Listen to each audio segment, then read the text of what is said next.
It's a new season, it's a new day. Fresh anointing coming my way. A season of power and prosperity. It's a new season. Coming to me. Thank the Lord for another day. And just responding back. And first of all, major shout out to the YouTube family, everybody, Mitty Man, Brother Justice, K Ray, PP Drawings, my boy Cliff, AG Praise, Minister Elder McCray. Big shout out to the twin, everybody, man. Just coming back responding on this video. I'm just doing kind of like a part two on the two videos I did. One was a young guy, man, that was, he done been turned away from the church and, going back to the streets. And the other one was for the brother that was selling dope, saying it ain't no better way. But K-Ray, I appreciate you doing that video too, man. Responding back. Yeah, man, the streets tore a lot of my family up, and I almost could have got me. And I like what you were saying in that video, man. And because one thing about death don't have no age on it. And I like what you were saying about my kinfolk. Man, I got quite a few kinfolks locked up from the streets, man. I thank God that they locked up because they could have been dead. Sometimes I believe God locks people up, man, because if they hadn't got locked up, they would be dead. And I look at that even with testimony just being locked up, because we always heard bad things about prison, but I got some kinfolks that done got out of prison and changed their life around. And yeah, my cousin Jerome Hardy, man, we call him Hammer. He remind you just like Tupac, was acting like Tupac, looked like Tupac, and he just, lived a crazy life, man. He been gone since 1996. 1996, and here it is, 2011. And I think they still probably ain't gonna let him out to maybe 2014. But Hammer lived the street life, man. Like you say, a lot of folks didn't make it. and the man that shot my cousin, remember Hammer got shot up, like you say. And the man that shot my kinfolk up, I see him all the time, man. See him all the time. Because just cause somebody did something else, did something to somebody in my family, that don't make me hold no grudge on them. Because I know how bad my kinfolk was. And the things he did, I'm not sitting there making excuses for him. But not just him, man. On my daddy's side and my mama's side of the family, we had a whole lot of examples of what not to be, man. We got a lot of cousins right now locked up, but not to jump off subject, man. I'm just sitting there, meditating on life and thanking God for how good he really is, man, because you remember growing up, K-Ray, we look at Edmar. And Edmar wasn't even in no game, man. Wasn't even in the streets. Edmar was a good young man, man. Real name Carlos Maxey. And we call this older brother Mushrat, which is Terrence Montgomery. And man, that's one incident that's one killing I'll never forget, man. Even since we was growing up. I always think about Edmar because me and Edmar was close. Edmar was always at the house. I was showing Edmar things on the drums, and I was with Edmar, man, about, I guess, 3 days before he got killed. He was over my mama's house, eating up everything. We was having a good time, and we was in the room playing on the little drum set, and then we get this news. As a matter of fact, I was spending the night over my other cousin, Bernard house, man, when we got the news that Edmar had been shot, and he had been killed. And see, he wasn't number 13, maybe 12 or 13 years old, man. Murdered, cold-blooded on the streets. Wasn't even selling dope. I'm saying this to tell all these other young cats, man, and even the older cats, you don't never know when your life is going to end. Don't play around with your life. Sure don't play around with God, man. That boy didn't even have a chance in life. He was cold on the drums.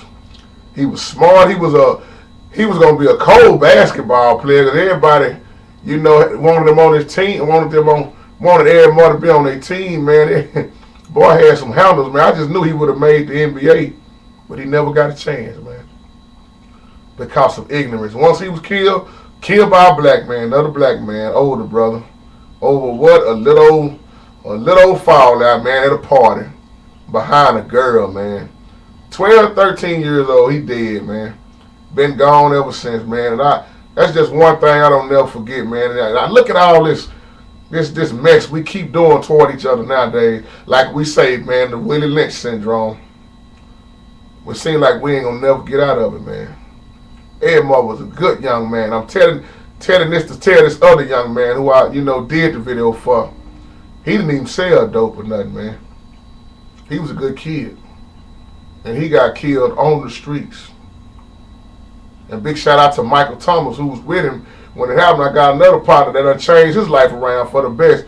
Mike, man. I think Mike done started preaching now, I believe.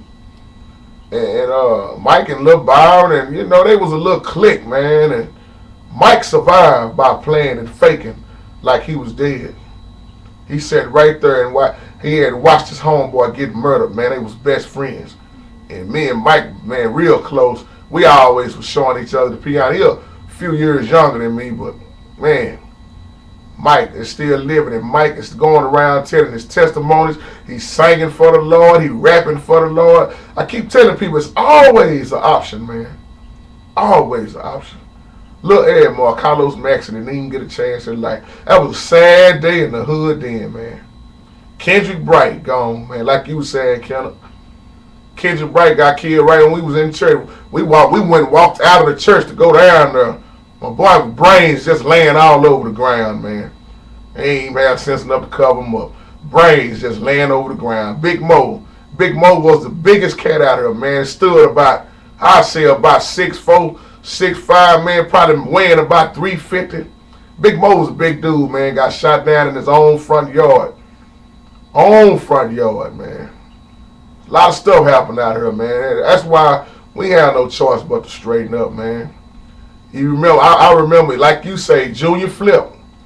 Man, we can name a whole lot of folks out here, man. But when Lil Ken left, man, I already saw that coming, man.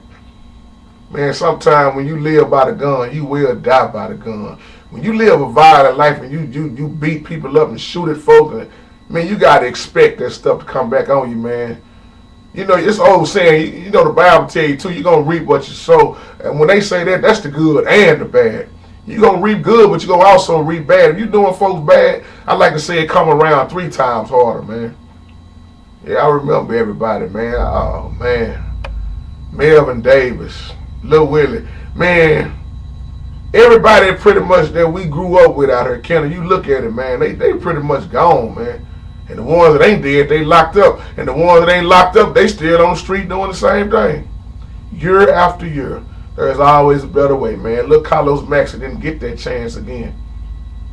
He died, man. Took a lot out of me. Took a whole lot of me. Even my cousin Bernard, man. You remember how bad Kenwell used to be, K-Ray? And he had that one dope house down there, man. They was always having shootouts.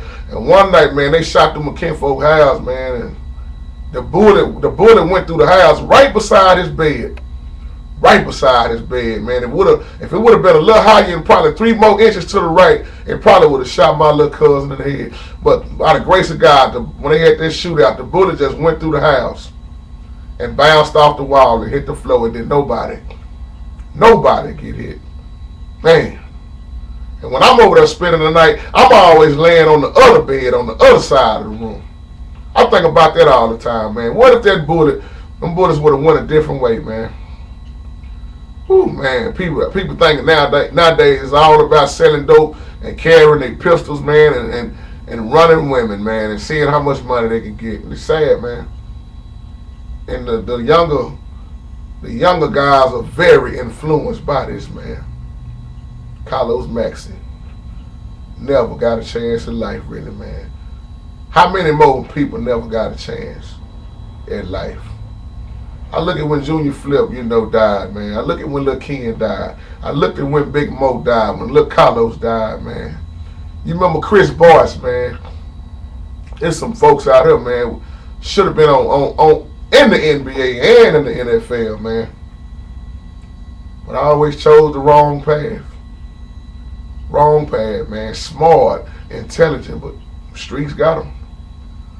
I'm trying my best, man, to reach folks, man, in these streets and try to get them out of these streets, man. I know I can't save nobody, man, but Lord knows if I can say a word to somebody, man. A lot of people don't get another chance like this, man. I always wonder to this day what Carlos Maxey would have been, man. What he would have been. And I just know it hurt my boy Muskrat, man, which is Terrence Montgomery. I know it hurt him all the way, man. Even to this day, I know that was his baby brother, man. Baby brother. And you remember, K-Ray, when we was going to school, the boys that murdered, I think one of the cats' brother, he was kin to the dude. Muskrat had to get on the bus and go to school, man. Remember that boy, he quit going to school, man, because everybody was talking about killing that boy for killing Edmore. Or either that was his brother that killed Edmore, Carlos Maxey. Man, everybody gonna try to kill that boy and jump him and beat him half to death, man. And I knew that was hard for my boy Muskrat to go to school, man, go back to school that day, knowing that your baby brother just got murdered. Knowing he got murdered, man. This ain't nothing new though, people. Death has no age. Bullets, they don't have no name on them. That's why I say it's more important for salvation. God cares more. Let me say this loud and clear. God cares more about the soul than a dead fleshly body, man. Because when you die, that's when it starts, man. Oh yeah, that's when it really started. You figure out you're gonna need to be in one place, man. One or two places. Let me say it like that, because you can't be in both of them. You can't wind up in heaven and hell. I'm sorry, it don't work like that. You can't jump out of hell and jump into heaven. Remember the parable Jesus used with the rich man and Lazarus. That rich man really wanted to jump out of hell and try to go where he saw Lazarus going, but he was too far off. Wasn't no getting out. Once you are in hell, you are in hell. Ain't nothing, nobody, and I mean absolutely nobody gonna do. Not even the Lord himself. Salvation is now. Make the choice while you living, because after you dead, you can't get it right. Ain't no sin to make it then. You go, oh, I got time to get it right. I'm woke now. I got to figure out if I want to go to heaven or hell. Now, if you ain't making a decision while you living now, and you, like you just said, K-Ray, you don't know when you gonna die. God had your birth certificate, and best believe he got your death certificate. You better make the choice while you living. I can be dead the next 5 minutes. And if I hadn't repented and got my life right with God, I'd be on my way to a burning hell, man. It's just that simple. Don't gamble with your soul, man. Always trust God and keep God first. Live this life for God, so that when you leave here, you will live with God. And I'm out. Be blessed.